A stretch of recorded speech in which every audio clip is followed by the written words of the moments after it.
In today's video, I'm going to teach you how to open a PowerPoint presentation, whether you're getting ready for a meeting, a class, or just reviewing your slides. This quick walkthrough will show you the simplest and most reliable way to get your file open and ready to present. First, launch Microsoft PowerPoint. On Windows, you can open it from the Start menu or your taskbar if it's pinned. On a Mac, open it from Launchpad or your Applications folder.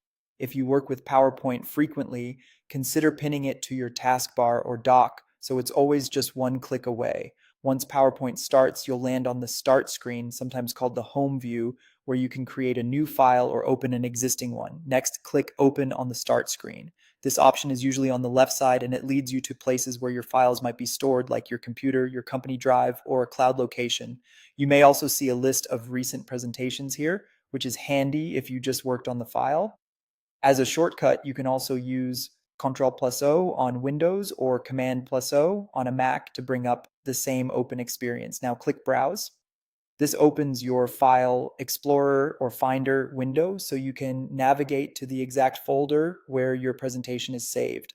Use the sidebar to jump to common locations like Documents, Desktop, or Downloads. If you're not sure where the file is, try the search bar and type part of the file name. Make sure the file type filter at the bottom is set to show PowerPoint files such as .pptx or .ppt, so nothing is hidden. If your file lives in a cloud folder that's synced to your computer, give it a moment to load. When you see your presentation, click it once to select it, then click Open. PowerPoint will load the file and display your slides. If you're opening a presentation that came from email or the web, you might see a security banner at the top called Protected View.